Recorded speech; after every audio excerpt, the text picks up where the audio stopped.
ناظرین، اب میں آتا ہوں اصل پوائنٹ کی طرف۔ بسم اللہ الرحمن الرحیم۔ السلام علیکم ورحمۃ اللہ وبرکاتہ۔ سب سے پہلے میں امید کرتا ہوں کہ آپ سب خیریت سے ہوں گے۔ آپ دیکھ رہے ہیں میرا یوٹیوب چینل محمد شعیب آفیشل۔ ناظرین، آج میں جس ٹاپک پر بات کرنے جا رہا ہوں، جس مسئلے کو ڈسکس کرنے جا رہا ہوں، اس کا مقصد کیا ہے؟ انشاءاللہ جب آپ اس ویڈیو کو پورا واچ کریں گے تو آپ کو مقصد ضرور ملے گا۔ ناظرین، آپ کو یاد ہے کہ جب 9 مئی کا واقعہ ہوا تو اس میں سینئر پی ٹی آئی کے رہنماؤں اور ان کے کچھ کارکنان کو گرفتار کیا گیا، اور آپ کو پتہ ہے کہ یہ 9 مئی کا واقعہ کیوں ہوا؟ یہ 9 مئی کا واقعہ عمران خان کی گرفتاری پر ہوا کہ ان کے جو سینئر رہنما تھے، جو ان کے کارکنان تھے، ان کو برداشت نہ ہوا کہ حکومت نے ہمارے لیڈر کو، ہمارے قائد کو گرفتار کر لیا۔ تو یہ تمام قائدین اور تمام کارکنان اس کو برداشت نہ کرتے ہوئے اپنے لیڈر کے لیے، اپنے قائد کی خاطر سب سڑکوں پر آ گئے۔ سب کچھ انہوں نے پاکستان کی املاک کو نقصان پہنچایا۔ بڑا ہی تاریخ میں بدترین نقصان پی ٹی آئی کے کارکنان نے کیا۔ تو یہ 9 مئی کا واقعہ عمران خان کی گرفتاری کے خلاف ہوا، اور پی ٹی آئی کے جو سینئر رہنما تھے ان میں سے شاہ محمود قریشی بھی تھے، ان کو بھی گرفتار کیا گیا۔ معاملہ چلتا چلتا چلتا آج سے تقریباً 2 دن پہلے شاہ محمود کی رہائی کے لیے سپریم کورٹ کی طرف سے حکم نامہ جاری ہوا کہ شاہ محمود قریشی کو رہا کیا جائے۔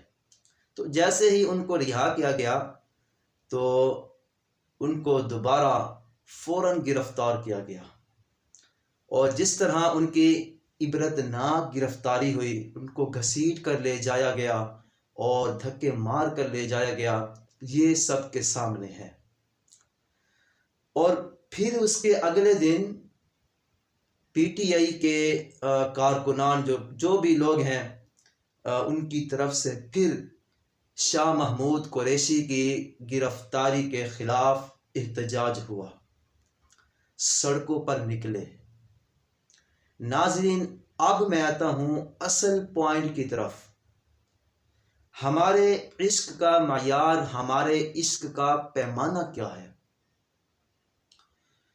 آپ کو یاد ہوگا جب فرانس نے ہمارے آقا مولا صلی اللہ تعالیٰ علیہ وسلم کی سرکاری سطح پر گستاخی کی، یہ تاریخ کی بدترین گستاخی تھی، تو اس وقت تحریک لبیک پاکستان آقا علیہ السلام کی عزت اور ناموس پر پہرا دینے میں صف اول میں موجود تھی، سب سے آگے موجود تھی۔ اور اس تحریک کا مشن، اور یہ تحریک جس وجہ سے وجود میں آئی، صرف یہی وجہ تھی کہ آقا علیہ السلام کی عزت ناموس پر پہرا دینا ہے اور حضور علیہ السلام کے دین کو تخت پر لانا ہے۔ تو تحریک لبیک پاکستان اور جو کارکنان تھے، قائدین تھے، یہ سب احتجاج کرنے لگے، اور اتنا احتجاج کیا کہ انہوں نے دھرنا دے دیا اور حکومت وقت کے سامنے ڈٹ گئے اور ان کے سامنے مطالبہ رکھ دیا کہ سرکاری سطح پر فرانس کو جواب دیا جائے اور ان کے سفیر کو بھی ملک بدر کیا جائے، بجائے کہ حکومت وقت خود پہلے عمل کرتی۔ لیکن ان کو بتایا گیا، احتجاج کر کے ان کو منایا گیا، ان کو مجبور کیا گیا کہ ہم مسلمان ہیں، پتہ نہیں آپ مسلمان ہو یا نہیں، لیکن ہمارا مطالبہ ہے کہ آپ فرانس کو سرکاری سطح پر جواب دو۔ تو ان کا یہی رونا کہ معیشت خراب ہو جائے گی، وہ ہو جائے گا، فلاں ہو جائے گا۔ لیکن آج معیشت کہاں ہے؟ آج وہ اس پاکستان کی ترقی کے لیے جنہوں نے حضور علیہ السلام کی عزت ناموس پر کچھ نہ کیا، تو آج وہ ترقی، آج وہ معیشت کہاں ہے؟ لیکن تحریک لبیک پاکستان جس مشن کے لیے گامزن ہوئی، تو اس مشن کو لے کر حکومت وقت کے سامنے ایک مطالبہ رکھا کہ آپ سرکاری سطح پر فرانس کو جواب دیں اور ان کے سفیر کو ملک بدر کریں۔ تو تحریک لبیک پاکستان اور حکومت کے درمیان ایک معاہدہ طے پایا کہ اس معاملے کو پارلیمنٹ میں رکھا جائے گا۔ معاہدہ طے پا گیا۔ جب مدت پوری ہو گئی تو حکومت کو یاد دلایا گیا، جناب ہمارا مطالبہ تھا کہ حضور علیہ السلام کی عزت پر پہرا دینا ہے، آپ نے فرانس کو جواب دینا ہے، ان کے سفیر کو، مطلب یہ جو معاہدہ ہوا تھا اس معاملے کو پارلیمنٹ میں لے کر جانا ہے۔ تو حکومت وقت کی جانب سے ان کو بجائے عمل درآمد کرنے کے ان کو ڈرایا دھمکایا گیا، ان کو لالچ دے کر آزمایا گیا، لیکن تحریک لبیک پاکستان کی قیادت بالکل بھی تزلزل کا شکار نہ ہوئی اور ان کے ساتھ کمپرومائز نہ کیا۔ پھر بالآخر جب وزارت عظمیٰ پر عمران خان موجود تھے تو انہوں نے کہا کہ ہمیں کچھ ٹائم دیا جائے، مجبور ہو کر کہا، تو تحریک نے، قیادت نے کچھ ٹائم اور دے دیا، اس شرط پر کہ عمران خان خود آ کر یہ بات کریں، معاہدہ کریں اور ٹی وی پر سب کو دکھایا جائے۔ تو عمران خان صاحب نے خود آ کر یہ معاہدہ کیا کہ ہمیں کچھ ٹائم دیا جائے، انشاءاللہ ہم آپ کے اس مطالبے پر عمل درآمد کریں گے۔ جب کچھ ٹائم اور دے دیا گیا اور جب مدت اور اس میں توسیع کی گئی، جب مدت پوری ہونے لگی اس میں 8 دن باقی تھے، تو علامہ سعد حسین رضوی جو اس تحریک کے امیر مقرر ہوئے، ان کو بلا جواز گرفتار کر لیا گیا۔ جب گرفتار کیا گیا حکومت کی جانب سے تو معاہدہ ٹوٹ گیا۔ سب کارکنان قائدین بلا دھڑک سڑکوں پر آ گئے، احتجاج شروع کر دیا۔ کیوں؟ علامہ سعد حسین رضوی کی رہائی کے لیے؟ بالکل نہیں، اب بھی ان کا یہی مطالبہ تھا۔ انہوں نے سعد رضوی صاحب کی رہائی کی بات نہیں کی، انہوں نے کہا کہ معاملے کو پارلیمنٹ میں لے جائیں، ہمارا مطالبہ پورا کریں، جو معاہدہ ہوا تھا اس کو پورا کریں۔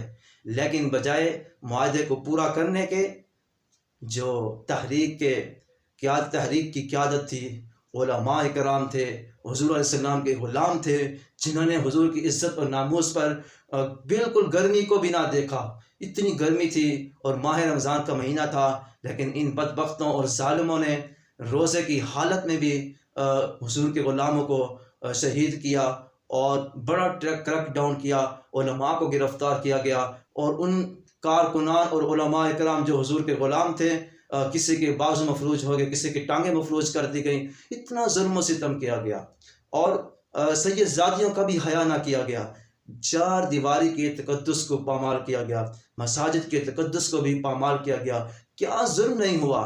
پاکستان کی تاریخ میں کسی بھی ایسی سیاسی جماعت پر اس طرح کا ظلم و ستم نہیں کیا گیا جس طرح تحریک لبیک پاکستان پر ان بدبختوں نے ظلم و ستم کے پہاڑ ڈھائے۔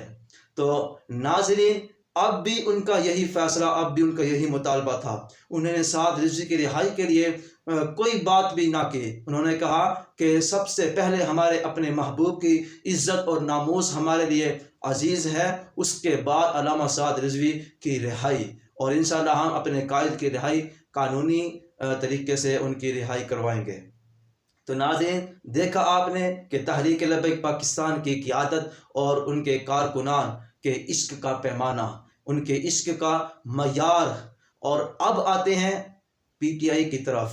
تو جس طرح میں نے پہلے بھی آپ کو ان کا سارا جو معاملہ ہے وہ آپ کے سامنے رکھا کہ انہوں نے کس طرح اپنے قائدین کے لیے، کس طرح اپنے لیڈران کے لیے اپنے پاکستان کو بھی نقصان پہنچایا، پاکستان کی املاک کو بھی نقصان پہنچایا، اور اپنے لیڈروں کے لیے باہر آئے، سڑکوں پر آئے، اور یہی لوگ تھے جب حضور علیہ السلام کی ناموس کا معاملہ تھا تو خود بھی گھروں میں بیٹھے رہے۔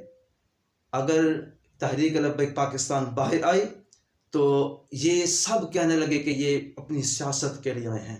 بھائی اگر یہ اپنی سیاست کے لیے آئے تھے تو تم باہر آ جاتے، تمہاری تو اس وقت حکومت تھی، تمہارے پاس اقتدار تھا، تمہارے پاس طاقت تھی، تو تم یہ معاملہ حل کر سکتے تھے، اور تمہارے جو دعوے تھے وہ بھی مدینہ کی ریاست کے دعوے تھے۔ ناظرین، اب فیصلہ آپ نے کرنا ہے کہ کس کے عشق کا معیار، کس کے عشق کا پیمانہ، دنیا داری یا دنیا دار شخصیت، یا آقا علیہ السلام کا دین، یا آقا علیہ السلام کی ذات مبارکہ۔ اب فیصلہ آپ نے کرنا ہے۔ اللہ حافظ۔ اب مجھے اجازت دیں۔ اللہ حافظ، انشاءاللہ